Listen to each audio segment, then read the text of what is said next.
오늘 저희에게 주신 말씀 같이 봉독하는 시간을 갖도록 하겠습니다. 요한계시록 3장 20절로 21절입니다. 요한계시록 3장 20절에서 21절 말씀입니다. 두 절이어서 모두 다 같이 합독하도록 하겠습니다. 시작. 보라, 내가 문 밖에 서서 두드리니 누구든지 내 음성을 듣고 문을 열면 내가 들어가서 그와 함께 먹고 그분은 나와 함께 먹을 것이다. 이기는 사람에게는 내가 이긴 후에 내 아버지와 함께 그분의 보좌에 앉은 것 같이 내가 내 보좌에 나와 함께 앉게 할 것이다. 네, 아멘. 오늘은 저희 교회 부목사님이시면서 동누리교회 담당 목사님이십니다. 저희 모두가 사랑하는 전신희 목사님이 예수님과 동행이라는 주제로 말씀 전하실 때 큰 은혜의 시간이 되시기 바랍니다.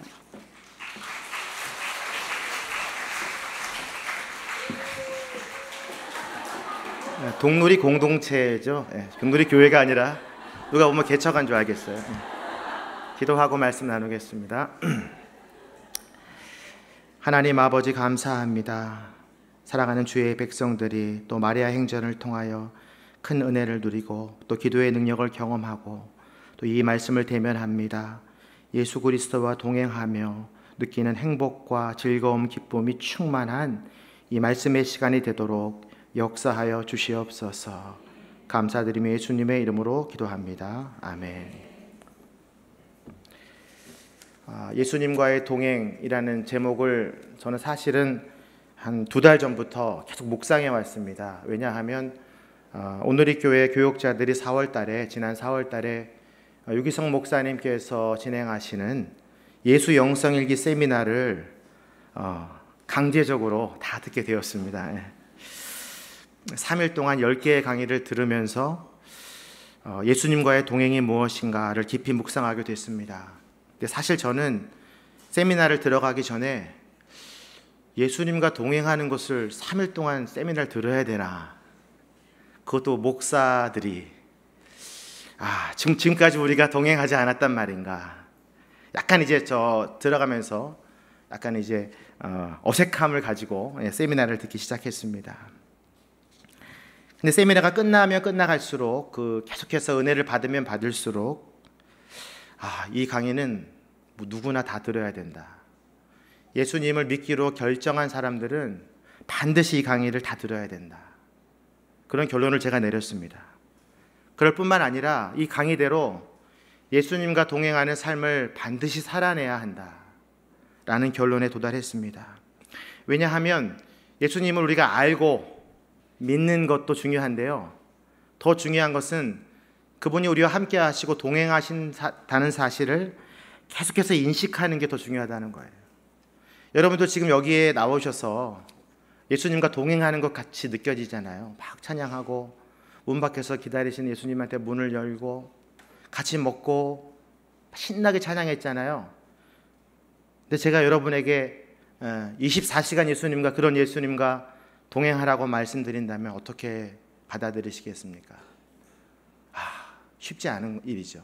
어떻게 24시간 내내 주님과 동행할 수 있을까? 그러니까 아는 것과 동행하는 거는요, 하늘과 땅 차이입니다.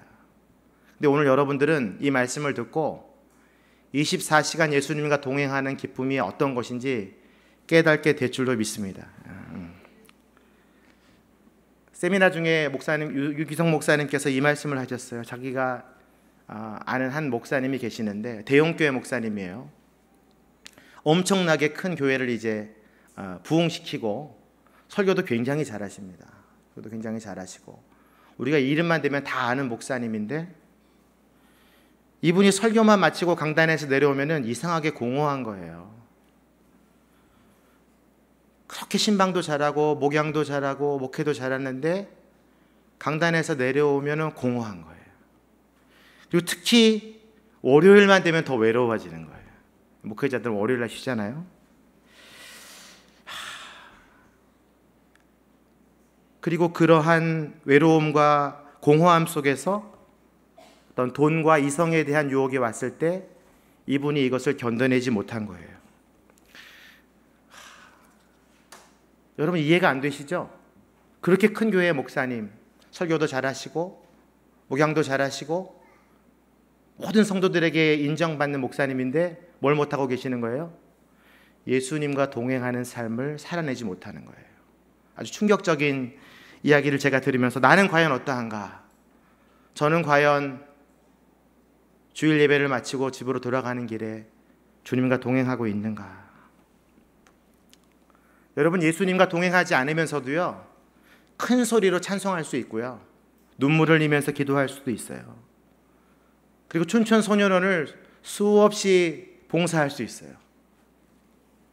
왜 한국 교회 사람들이 30년, 40년, 50년 예수님을 믿지만 변화가 없을까? 저는 이 질문에 대해서 항상 고민하고 있었거든요. 저도 마찬가지고. 근데 그 질문에 대한 답이 무엇인가? 이 세미나를 통해서는 알게 됐습니다. 이 성도님들이 여성 사역하는 성도님들이 이제 교회에 보통 화요일부터 금요일까지 나오시잖아요. 거의 출근하시는 거죠. 그리고 또 토요일날 교사로 섬기시든지 뭐 연습이 있든지 모이시죠. 주일날 또 와서 열심히 또 예배 드리시죠.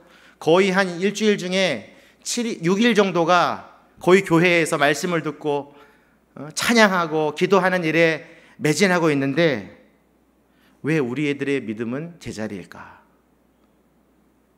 저도 마찬가지입니다. 저도 매주일 예배 드리고 신방하고 설교하지만 왜 제자리일까? 답은 뭐냐면 내가 과연 예수 그리스도와 동행하고 있는가? 그래서 저는 이 세미나를 마치자마자 제 인생의 목표를 훌륭한 대형교회 목사가 아니라 담임 목사가 아니라 공동체에서 인정받는 목사가 아니라 저는 결정했어요. 예수님과 동행하는 목사가 돼야겠다. 그렇다면 동행이 무엇인가? 이 사전적 의미는 이렇습니다. 동행의 의미는 같이 길을 걸어감. 또 한 가지 의미는 같이 길을 걸어가는 사람. 이 두 가지 의미가 있는 것이죠. 그래서 제가 저 스스로에게 두 가지 질문을 했습니다. 나는 과연 나의 인생길에 예수님과 동행하고 있는가? 나는 과연 예수님과 동행하는 사람인가? 이 질문을 하고 나서 한참을 묵상한 뒤에 다시 한번 또 질문하기 시작했습니다. 나는 오늘 아침 예수님과 함께 눈을 떴는가? 저는 사실 스마트폰 알람을 듣고 깼거든요. 저는 오늘 교회에 올 때 예수님과 함께 운전했는가? 사실 저는 오늘 FM 라디오를 들으면서 왔거든요. 나는 오늘 아침 예수님과 함께 커피를 마셨는가? 사실 저는 오늘 혼자 마셨습니다. 여러분에게 이제 질문하겠습니다. 여러분들은 지금 예배를 드리고 있는데 예수님이 동행하심을 느끼고 계십니까? 아멘 소리가 작네요. 한번 아멘 해보십시오. 여러분이 예배 후에 집에 가실 때 예수님이 여러분의 그 조수석에 앉아서 같이 동행할 것을 믿으십니까?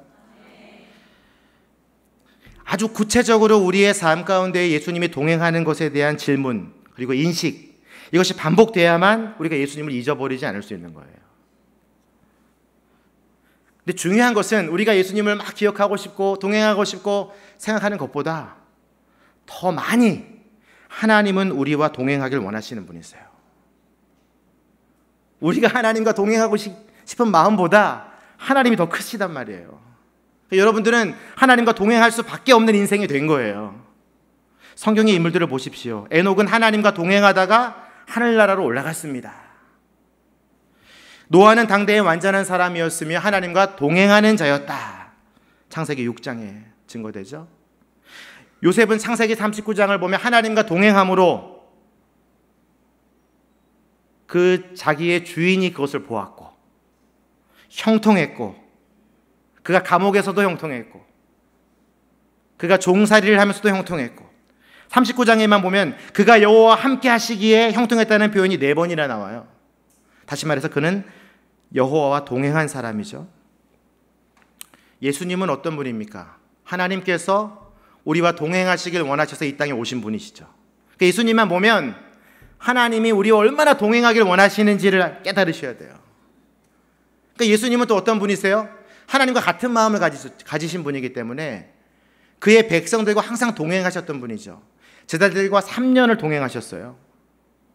죄인과 과부와 고아와 세리와 병자들과 동행하셨어요. 부활 후에 예수님께서 엠마오로 가는 두 제자들과 동행하셨다고 나와 있어요. 승천하시기 전까지 그분이 하신 일은 뭐예요? 부활의 증거를 보여주기 위해서 그의 제자들과 계속해서 동행하셨어요. 그것도 모자라서 승천하시기 전에 뭐라고 말씀하세요? 내가 세상 끝날까지 너희와 함께 할 것이다. 이게 예수님의 마지막 지상 명령이잖아요. 너희들이 내게 증인이 되어라, 이것도 있지만 더 강한 명령은 뭐예요? 내가 너와 영원히 함께 할 것이다. 그 증거가 뭡니까? 성령님을 보내주셨죠. 예수 그리스도의 영, 예수님 그 자체이신 성령님이 우리와 함께 하심으로 인하여 우리는 뭘 경험해요? 예수가 나와 동행하고 있음을 날마다 경험하는 거예요. 요한복음 16장 13절 말씀인데요, 함께 읽겠습니다. 시작. 그러나 진리의 성령 그분이 오시면 너희를 모든 진리 가운데로 인도하실 것이다. 그분은 자기 생각대로 말씀하시지 않고 오직 들은 것만을 말씀하시며 또한 앞으로 일어날 일들을 너희에게 말씀하실 것이다. 성령이 우리를 어디로 인도해요? 진리 가운데로 인도해요. 진리는 뭐예요? 예수 그리스도세요. 내가 곧 길이요 진리요. 그러니까 성령은 어떤 분이냐면 내가 늘 예수님과 동행하기를 깨닫게 하시는 분이에요. 예수님의 제자들은요, 성령의 오심을 통해서 권능을 받고 복음의 전도자가 될 수 있었습니다. 다시 말해서 예수님과 동행할 때 떠올라온 전도의 역사가 일어난 것이죠. 그러니까 베드로가 내가 너에게 줄 것은 없지만 나사렛 예수의 이름으로 명하노니 일어나라, 걸어라. 예수님과 동행했기 때문에 가능한 일이죠. 초대교회의 직분자들을 보면요, 어떻게 뽑았냐? 성령이 충만한 사람들을 뽑아서 교회의 행정을 담당하게 했어요. 구제에 대한 불만이 일어나자 성령이 충만한 사람, 다시 말해서 예수 그리스도와 늘 동행하는 사람을 뽑아서 교회의 일을 맡겼다는 거예요. 베드로와 빌립, 이들이 공통점이 뭐냐면 이방인에게 복음을 전한 사람이죠. 빌립은 에디오피아 네시아에게 전했고 베드로는 고넬료에게 전했는데 이들이 어떻게 이끌림을 받냐면 성령에게 이끌리어라고 되어 있습니다. 둘 다. 다시 말해서 예수 그리스도와 동행하다가 이렇게 해석할 수 있겠죠. 초대교회는 어떤 교회입니까? 성령 충만함으로 한 마음과 한 뜻이 되었다. 다시 말해서 24시간 예수님과 동행함으로 한 마음과 한 뜻이 되었다. 이제 우리에게 적용해야 되죠, 이 이야기를. 지금은 성령의 시대를 우리가 살고 있습니다. 여러분 모두에게 하나님께서 성령을 부어주셨습니다. 믿습니까? 옆에 계셔요. 지금 성령님께서 여러분께 지금 말씀하고 계세요. 왜 그렇게 하셨을까? 예수 그리스도와 동행할 수 있도록, 예수 그리스도 가운데로 인도되어지는 삶을 살 수 있도록, 그것이 하나님이 여러분에게 원하시는 가장 우선순위의 삶인 것이죠. 그런 의미에서 오늘 본문을 한번 우리가 읽어보기를 원하는데, 과연 동행은 무엇인가? 동행의 의미는 무엇인가? 함께 오늘 본문 말씀을 같이 한번 읽겠습니다. 요한계시록 3장 20절 시작. 보라, 내가 문 밖에 서서 두드리니 누구든지 내 음성을 듣고 문을 열면 내가 들어가서 그와 함께 먹고 그는 나와 함께 먹을 것이다. 이 말씀은 미지근한 라오디게아 교회를 향해서 예수님께서 하신 말씀이죠. 예수님이랑 동행한다는 것은 무엇일까? 이 본문에 보면요, 내 음성을 듣고 문을 열면 내가 들어가서 그와 함께 뭐라고 되어 있나요? 먹고 라고 되어 있습니다. 먹고.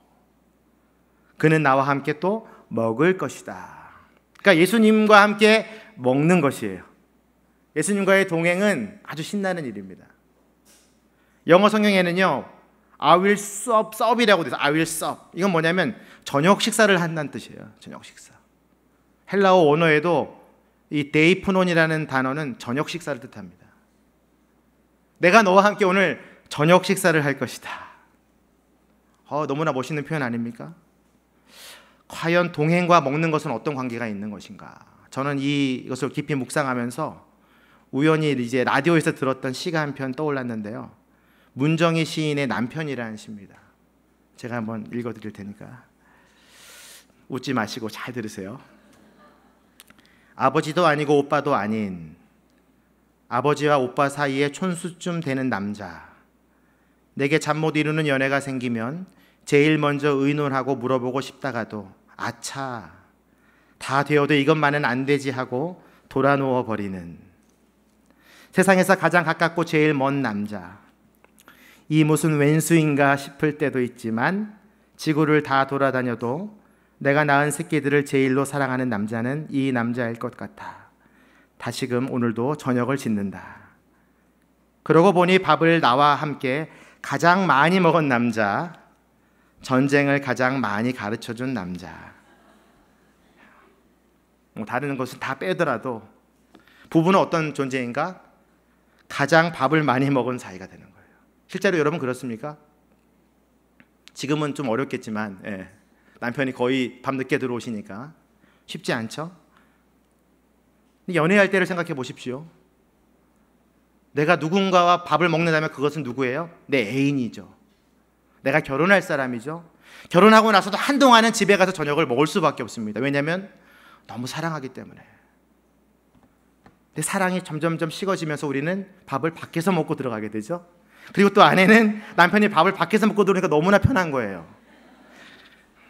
저도 우리 아내가 가장 행복한 때는 제가 밥을 먹고 들어올 때입니다. 자기가 다시 안 차려도 되니까. 하지만 원초적으로 보면 가장 밥을 많이 먹은 사람, 그 남자, 그 남편이 가장 가까운 관계라는 거예요. 예수님이 우리에게 원하시는 삶은 뭐냐면 내가 너와 가장 많이 밥을 먹고 싶다. 여러분 아침 오늘 누구랑 드셨습니까? 혼자 드신 분도 있고 자녀들이랑 드신 분도 있고. 오늘 점심은 누구랑 드실 겁니까? 아마 대부분 여기서 준비한 점심을 드시겠죠? 아마 혼자 드실 거예요. 오늘도 친아분들이랑 드실 수도 있고. 저녁은 또 누구랑 드실 겁니까? 남편이 늦게 들어오면 혼자 또 드시겠죠? 그 외로운 저녁을 주님께서 오늘 함께 먹어주기를 원하시는 거예요. 그 얼마나 친밀한 표현입니까? 이 먹는다는 것은 우리 평생 동안 해야 될 일이잖아요. 숨 쉬는 것과 먹는 것은요, 죽을 때까지 하는 거예요. 먹지 못하면 죽는 거예요. 근데 주님이 우리와 함께 죽을 때까지 먹기를 원한다. 그래서 밥을 먹는 가족을 뭐라고 얘기해? 식구. 같이 밥을 숟가락을 드는 입, 그 식구잖아요. 예수님이 우리와 식구가 되기를 원하는 거예요. 이건 너무나 절친한 표현이죠. 왜 예수님이 이렇게 먹는 것에 집착하실까? 제가 성경을 막 묵상하다가 마가복음 11장에 보면요, 예수님이 생전에 하도 먹기를 즐겨하니까 사람들이 먹기를 탐하는 먹보이고 포도주를 즐기는 술꾼이다, 이렇게 표현되어 있어요. 와, 예수님 정말 대단한 먹보셨어요. 왜 드셨을까? 예수님의 사역 가운데 먹는 일은 빠지지 않았습니다. 그분이 첫 번째 했던 사역의 표적 어디입니까? 가나 혼인잔치. 먹을 것이 가장 풍성한 데예요. 물을 포도주로 만드셨어요. 예수님은 세리 삭개오와 바리새인 시몬의 집까지 식탁이 제공되는 곳이라면 찾아가셨어요. 그들의 신분에 상관없이 그들과 먹으려고. 예수님의 제자들은 또 어떻습니까? 스승의 눈치도 보지 않고 안식일에 벼이삭을 탁 원래 비벼갖고 먹잖아요. 다 똑같아요. 예수님이 잘 먹으니까 제자들도 먹는 거예요. 푸른 들판에 5천 명이 모여 있는데 오병이어의 기적으로 그 많은 사람들을 다 먹이시잖아요. 그것은 하나님의 나라를 상징하는 하나님의 표적이죠. 그리고 자신을 소개할 때도 나는 누구다? 생명의 빵이다. 나를 먹어라. 나는 마르지 않는 생수다. 나를 마시라. 십자가 사건 전에도 주님은 제자들을 다 모아놓고 성찬을 베푸셨습니다. 내 살과 내 피를 먹으라. 너는 내가 다시 올 때까지 이것을 기념하라. 그래서 우리가 매월 첫째 주일날 뭘 합니까? 성찬을 하잖아요. 근데 사실은요, 그 성찬은 우리가 예수 그리스도와 동행하고 있다는 사실을 아주 강력하게 인식하게 하는 예식이 되는 거죠. 사실 저는요, 성찬식이 매일 있었으면 좋겠어요. 아침, 점심, 저녁으로 있으면 좋겠어요. 그럼 우리가 날마다 예수님과 동행할 거 아니에요. 그래서 우리가 기도하는 거 아닙니까? 하나님, 오늘 아침을 주셔서 감사합니다. 그 고백은 뭐냐면 내가 주님과 지금 동행하고 있으니 감사합니다. 이 뜻이죠. 내가 이제 먹겠습니다, 주님. 점심 때도 기도하잖아요. 저녁 때 기도하고. 그러니까 예수님이 우리와 함께 들어와서 먹는다는 얘기는 내가 너와 떨어지기 싫다, 내가 너의 밥 친구가 되어주겠다, 이런 뜻이에요. 부활 후에도 예수님이 제자들에게 나타나셔서 내게 먹을 것 좀 줄 수 있겠니? 자기를 부인한 제자들을 통해서 하시는 또 행동은 뭐예요? 생선 조반을 아침에 착 따뜻한 숯불에 구워가지고 와서 먹어라. 베드로를 안아주시죠. 예수님이 처음 받았던 시험도 어떤 것입니까? 돌을 떡이 되게 하라. 먹음의 시험이었어요.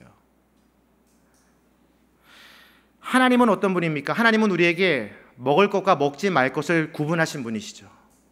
근데 우리가 먹었잖아요. 선악과를 먹었기 때문에 뱀이 그것으로 우리를 유혹한 거예요. 이 먹음의 사건은 하나님과의 관계를 절단시키는 사건이 되어버린 거예요.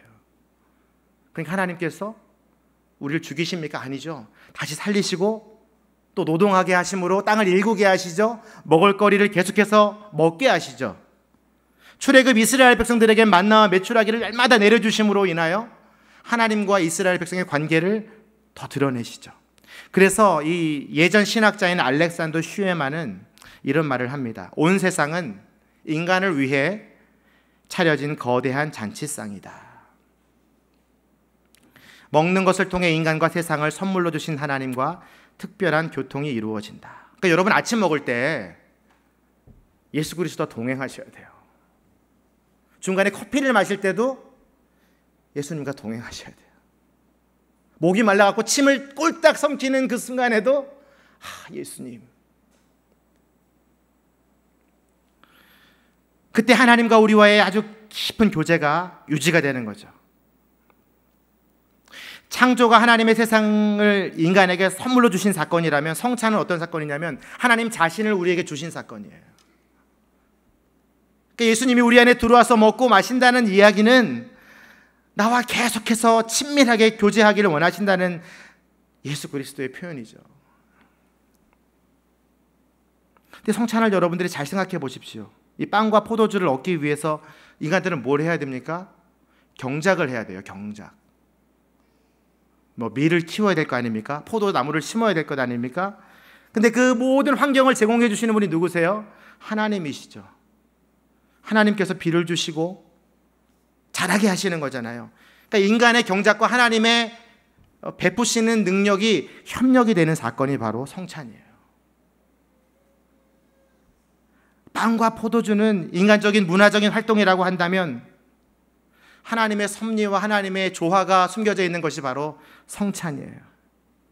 그러니까 우리가 무엇을 먹는다는 사건은 그분과 교제하는 도구가 되는 거예요.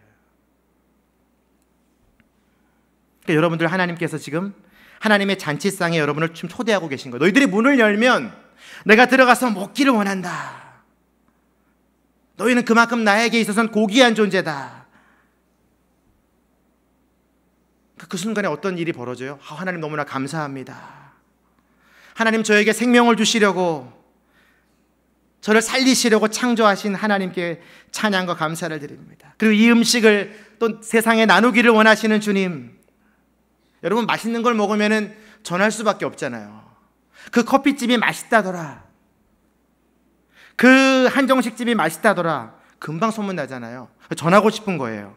예수님을 맛본 사람은, 예수님과 함께 식탁을 교제한 사람은 말할 수밖에 없는 거예요. 내가 예수님이랑 밥을 먹었는데 정말 그분 대단히 맛있어, 멋있는 분이야, 말하게 되잖아요. 그러니까 예수님을 맛본다는 것은 사실은 예수님을 전한다라는 것을 전제하는 사건이에요. 그렇다면 예수님과 함께 계속해서 24시간 그분을 맛보고 그분과 함께 먹고 동행하려면 어떻게 될 것인가? 성경이 다 가르쳐주고 있어요. 요한일서 4장 13절 같이 함께 읽겠습니다. 첫 번째는 성령 충만한 삶을 사는 건데요. 함께 읽겠습니다. 하나님께서 우리에게 성령을 주셨습니다. 이것으로 우리는 우리가 하나님 안에, 하나님께서 우리 안에 계시는 것을 압니다. 우리가 하나님 안에 계시는 것, 우리가 하나님께서 우리 안에 계시는 것, 올해 주제가 이거잖아요. 우리 교회 주제잖아요. 내가 그리스도 안에, 그리스도가 내 안에. 어떻게 깨달아요? 성령께서 그걸 깨닫게 하시는 거예요. 그러니까 어떻게 해야 돼요? 성령이 충만해져야죠. 성령은 하나님께 충만하기를 원하는 자에게 하나님께서 다 주십니다. 이미 여러분들은 다 그것을 경험하신 분들이죠. 그래서 성경은 수도 없이 우리를 향해서 성령 충만을 받으라, 성령 세례를 받으라, 성령의 은사를 사모하라. 왜 그러실까요? 예수 그리스도와 동행하게 하시려고. 그리고 내가 그 사실을 인식하게 하시려고. 그리고 내가 그 사실을 감사하게 하시려고. 그게 성령이 하시는 가장 핵심적인 사역이죠. 두 번째는 뭐냐면, 이건 여러분들이 해야 될 건데 저를 따라서 한번 고백해 보시죠. 모든 일을 예수의 이름으로 하라. 이게 두 번째 적용인데요. 성령 충만한 다음에 이제 여러분들이 해야 되는 거예요. 모든 일을 예수의 이름으로 하는 거예요. 골로새서 3장 17절 말씀 함께 읽겠습니다. 시작. 그리고 말이든 일이든 무엇을 하든지 그 모든 것을 주 예수의 이름으로 하고 그분을 통해 하나님 아버지께 감사하십시오. 이건 우리가 할 수 있잖아요. 밥 먹을 때 어떻게 돼요? 예수의 이름으로 감사드리며 밥을 먹습니다. 고난과 어려움이 찾아올 때 예수의 이름으로 명하노니 떠나갈지어다. 누군가를 섬기고 중보할 때 예수의 이름으로 명하노니 그에게 하나님의 도움이 임할지어다. 병자들에게 신방했을 때 예수 이름으로 명하노니 치료될지어다. 저를 따라서 한번 선포해 보십시오. 예수 이름으로 명하노니 고난과 어려움은 떠나갈지어다. 모든 일에 이렇게 선포하는 거예요. 운전대를 잡을 때에도 시동을 걸면서 예수 이름으로 명하노니 시동이 걸릴지어다. 한번 해보세요. 오늘 가실 때 아이가 왔단 말이에요. 학교 갔다 왔어요. 예수 이름으로 명하노니 잘 갔다 왔니? 평안할지어다. 엄마가 왜 저래? 난 이제 오늘 결심했어. 주 예수의 이름으로 말할 거야. 주 예수의 이름으로 행할 거야. 이거 할 수 있는 거잖아요. 잠잘 때도 예수 이름으로 명하노니 잠잘지어다. 불면증이 사라질 것입니다. 예수 이름으로 명하는 것 아주 놀라운 일이죠. 그럼 예수님이 나와 동행하게 되는 거예요. 여기에 덧붙여서 제가 자기 전에 여러분에게 권면하고 싶은 것은 예수 동행일기를 쓰는 거예요. 내가 오늘 하루 종일 예수님을 몇 번 만났나? 내가 오늘 아침에 큐티했던 말씀을 통해서 오늘 하루의 삶을 돌아보니 예수님을 언제 인식했고, 예수님과 언제 동행했고, 예수님이 나에게 무엇을 주셨고, 누구를 만나게 하셨고, 내가 그것 때문에 어떤 변화가 있었나? 일기를 쓰는 거예요. 일기를. 예수 동행일기라고 하는데요. 그래서 제가 사실은 이 세미나를 끝나고 이 설교를 준비하면서 일주일 정도 일기를 써봤습니다. 하나를 읽어드릴게요. 좀 유치하긴 한데 이렇게 쓰면 돼요. 제목이 뭐냐면 달팽이 한 마리 더 주세요. 이게 제 기도 제목입니다. 예수님의 능력은 어디서 오는 걸까? 6월 30일 일기예요. 오늘 큐티 본문은 이렇게 증거한다. 하나님이 나사렛 예수에게 성령과 능력을 기름 붓듯 하셨음에 그가 두루 다니시며 선한 일을 행하시고 마귀에게 눌린 모든 사람을 고치셨으니 이는 하나님이 함께 하셨습니다. 이게 바로 하나님이 동행하셨다는 뜻이죠. 하나님은 예수님과 늘 동행하셨기에 예수님은 하늘의 능력을 나타낼 수 있었다. 그리고 베드로와 고넬료는 하나님과 동행했기 때문에 이방인들에게 설교할 수 있었다. 하나님은 오늘 우리 가정에도 동행하시길 원하시는 분이다. 둘째 아들 하람이를 블록방에서 픽업하여 돌아오는 길에 아파트 화단 풀밭에서 달팽이를 발견했다. 이미 집에서 3마리를 키우고 있었는데 한 마리만 더 있었으면 하는 바람이 있었다. 우연히 멈춘 그곳에 달팽이가 기어가고 있었다. 얼마나 감사한지. 그리고 달팽이가 잘 먹는 나뭇가지도 누군가 꺾어서 화단에 버려놓았다. 나무의 잎 20장을 얻을 수 있었다. 이렇게 예수님은 우리의 마음속의 소원을 세밀하게 응답하시는 정말 옆에서 동행하며 듣고 계신 것을 경험했다. 내일은 어떻게 동행하실까 기대하며 잠이 들었다. 되게 유치하죠? 달팽이 한 마리를 계속 묵상하고 있었는데 우연히 그것을 보게 하신 예수님. 근데 그것을 예수님과 동행했다고 제가 고백하고 있는 거죠. 아주 단순해요. 어렵지 않아요. 쓰는 게 힘드신 분은 스마트폰 앱에 보면요, 예수 동행일기를 치면 앱으로 나와 있습니다. 무료입니다. 회원 가입해서 쓰시면 돼요. 그리고 자기가 원하는 사람은 그룹핑을 할 수 있어요. 그래서 저는 큐티 나눔 방을 통해서 여러분들이 이미 뭐 많은 것들 나누시지만 큐티 나눔 방 식구들과 그 앱을 같이 공유해서 일기를 공유한다면 얼마나 좋을까. 그게 왜 좋으냐면요, 큐티 나눔 방은 지난 일주일간의 큐티를 막 나누잖아요. 시간이 모자라잖아요. 근데 그 일기는 매일 쓰기 때문에 공유를 하게 되면 나눌 필요가 없어요. 모이자마자 기도해요. 그 사람이 일주일 동안 어떻게 살았는지 다 알잖아요. 저분이 이런 어려움이 있었구나. 근데 예수님이랑 동행하려고 노력했는데 잘 안 되는구나. 그거 보고 그냥 기도가 시작되는 거예요. 큐티 묵상도 굉장히 중요하고 좋지만 아침에 큐티를 보고 사실 중간에 막 점검하면서 계속 나가시는 분 별로 없잖아요. 다 잊어버리잖아요. 자기 전에 그것을 다시 한번 리마인드 할 수 있는 게 바로 예수 영성일기예요. 큐티가 더 완성이 되는 거예요. 저는 이거를 이제 제 아내랑 같이 하고 있습니다. 그래서 제가 쓴 일기를 아내에게 보내주고 그날 가서 나누고, 얼마나 제가 치밀을 졌는지 모릅니다. 그건 뭐예요? 같이 먹는 거예요. 예수님과 함께 영적으로 친밀해지는 경험이 우리 가운데 있었는데요, 저는 여러분들에게도 그것을 적용하기를 원합니다. 세 번째는 무엇일까? 세 번째 적용은 이것이죠. 모든 사람을 죽게 대하듯 하는 거예요. 골로새서 3장 23절 같이 읽겠습니다. 시작. 무슨 일을 하든지 사람에게 하듯 하지 말고 죽게 하듯 마음을 다해 하십시오. 그러니까 예수님과 동행하다 보면 어떤 일이 벌어지냐면 모든 내가 만나는 사람들이 그냥 평범한 사람이 아닌 거예요. 그분도 예수님이 사랑하시는 사람이고 그분도 예수님이 동행하시는 분임을 인식하게 되는 거예요. 그러니까 내가 잘해드릴 수밖에 없는 거예요. 그분에게 화를 낼 수가 없는 거예요. 제 아내가 이제 5월 달에 언어치료실을 이제 운영하다가 이제 폐업을 했거든요. 폐업을 하니까 이제 보증금을 받아야 되잖아요.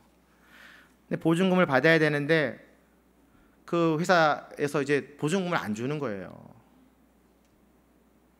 근데 아내의 마음속에 막 두려움이 있는 거예요. 워낙 그 아내를 힘들게 했던 회사라 뭐 월세가 조금만 늦어도 막 가산세를 내야 되고 막 힘들게 했던 회사인데 보증금을 안 주니까 불안한 거예요. 그래서 막 화가 나더래요. 그래서 막 따지려고 했는데 그때 딱 예수님이 브레이크를 거시는 거예요. 내가 지금 예수님과 동행하고 있지. 그래서 전화를 그냥 끊었대요. 전화 끊고 하나님께 막 기도하는데 이런 생각이 들더래요. 내가 예수님과 동행하는데 이 회사에서 지금 내가 예수님이랑 동행하지 않게 하려고 방해하는 거구나. 하나님이 그 회사를 많이 혼내실 것 같다는 생각이 들었대요. 그러니까 마음이 편안해지더래요. 그러니까 그 회사가 너무 불쌍해지더래요. 그래서 그 회사를 또 중보하게 되더래요. 모든 생각이 예수의 이름으로 하고 예수님과 동행하는 걸 인식하면 내가 모든 사람이나 어떤 다른 사물을 대할 때에도 그렇게 변화되는 거예요. 그래서 내가 흔들리지 않는 거예요. 그러니까 이걸 계속해서 연습하고 훈련하면은 놀라운 일이 내 삶에 벌어지는 거죠. 왜 하나님은 우리에게 이렇게 말씀하실까? 왜 너가 나가 동행하기를 원하고 세상 끝날까지 너와 함께 하기를 원하고 성찬 내가 올 때까지 기념하고 왜 그렇게 말씀하실까? 오늘 본문 말씀 21절에 그 답이 있습니다. 왜 그렇게 동행하기를 원하실까? 21절 함께 읽겠습니다. 시작. 이기는 사람에게는 내가 이긴 후에 내 아버지와 함께 그분의 보좌에 앉는 것 같이 내가 내 보좌에 나와 함께 앉게 할 것이다. 이기는 사람이 어떤 사람이에요? 예수님과 더불어 먹고 마시는 사람. 마음의 문을 열고 차든지 덥든지 뜨겁든지 차든지 하던 라오디아 교회가 예수님과 동행하면 어떻게 되냐면 이기는 교회가 되는 거예요. 여러분들 잘 못 이기시잖아요. 세상에 어려움이 다가올 때, 갑자기 불치병이 다가올 때, 남편이 괴롭힐 때, 밀렸던 월세가 안 들어올 때 여러분 이기지 못하시잖아요. 근데 이제 이기실 수 있어요. 어떻게? 예수님과 동행하면 모든 것이 편안해져요. 이기는 거예요. 하나님이 우리에게 원하시는 것은 바로 이 승리하는 삶이에요. 예수님과 동행하면 놀라운 능력이 우리 가운데 임해요. 그건 승리하는 거예요. 이기는 거예요. 하나님과 동행하면 계속해서 이기고 이겨서 어디로 가요? 하나님의 나라로 가는 거예요. 결국은 하나님이 우리에게 동행하시길 원하시는 것은 하나님의 나라를 우리에게 보여주고 선물하시길 원하시는 거예요. 이 땅에서 예수님과 동행하면 하나님 나라의 삶을 살게 되는 거예요. 이 땅을 버타여 살고 있지만 우리는 이미 하나님 나라의 백성인 거예요. 그러니까 그토록 성령 하나님께서 우리와 함께 하시길 원하고, 우리가 무슨 말을 하든지 예수의 이름을 하기를 원하시고, 내가 어떠한 고난과 환난을 당하여도 승리하기를 원하시기 때문에, 그리고 그 영광스러운 보좌에 우리를 앉히시길 원하시기 때문에 우리와 동행하기를 원하시는 거예요. 그러니까 그 어디나 하늘나라죠. 주 예수와 동행하니 그 어디나 하늘나라. 저는 사실 이 찬송가를, 이 세미나를 듣기 전에는 그냥 불렀어요. 이런 게 가능할까? 어떻게 하늘나라가 그 어디나 생길 수 있을까? 제가 그 앞에 것을 간과했던 거예요. 주 예수와 동행하니 그 어디나 하늘나라. 이제 저는 설교를 마칠 겁니다. 여러분들의 마음속에 예수님께서 지금 두드리고 계세요. 이 두드림을 당하는 사람은 누구냐? 교회를 다니는 사람이에요. 믿음이 연약한 라오디게아 교인들이에요. 내가 예수 그리스도와 동행하기를 원하지만 그게 잘 안 되는 사람들에게 주님께서 지금 두드리고 계신 거예요. 내가 너에게 들어가기를 원한다. 내가 너와 먹고 마시기를 원한다. 내가 너의 고난과 환난과 슬픔을 이겨내기를 원한다. 그리고 내가 너에게 하나님의 나라를 선물하기를 원한다. 그러니 나와 함께 먹고 마시자. 여러분, 7월 한 달 동안 이 말씀을 계속해서 묵상하십시오. 예수님과 동행하기 위해서 노력하십시오.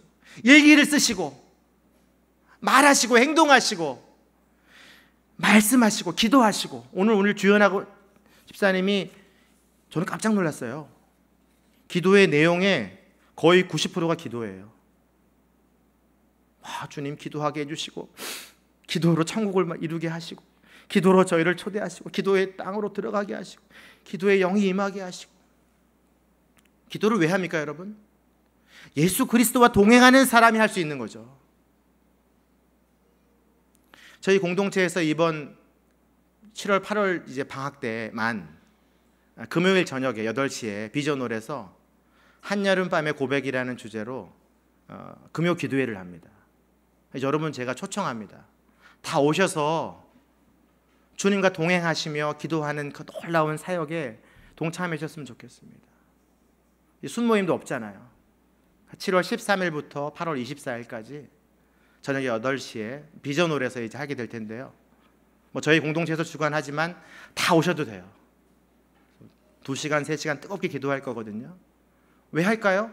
예수 그리스도가 나와 동행한다는 사실을 인식하고, 예수 그리스도와 나 동행한다는 사실을 선포하고, 그래서 하나님의 나라를 누리는, 그게 바로 기도회 아닌가요? 저는 오늘 여러분들에게 한 번 더 권면합니다. 여러분, 이번 한 달뿐만 아니라 평생 동안 예수님과 동행하는 것을 여러분 삶의 우선순위로 삼게 되기를 주님의 이름으로 축원합니다. 그래서 여러분들, 제가 잊지 말라고 말씀을 제가 어제 140장을 썼어요. 이렇게 썼는데 다 드릴 거예요. 근데 여러분, 꼭 제가 원하는 건 뭐냐면 예수님과 동행하셔야 돼요. 이거 받고 그냥 지내시면 안 돼요. 이거 받고 정말 전 목사가 얼마나 힘들었을까, 불쌍해서라도, 응? 예수님과 동행해야 돼요. 그거를 계속 봐야 돼요. 아, 예수님과 동행하니 그 어디나 하늘나라, 입에 달고 사셔야 돼요. 여러분은 하나님의 나라를 경험하게 될 겁니다. 찬양 한 곡 부르고 함께 기도하겠습니다. 찬송가 438장인데요. 지금 여러분 옆에 예수님이 계셔요. 예. 여러분 찬양을 지금 보고 계세요. 여러분 손을 잡고 계세요. 찬양 어떻게 부를 수 있을까요? 기쁘게 부르셔야지. 내 영혼이 은총 입어 중한 죄짐 벗고 보니 슬픔 많은 이 세상도 천국으로 화하도다. 할렐루야 찬양하세. 내 모든 죄 사함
감사합니다. 할렐루야.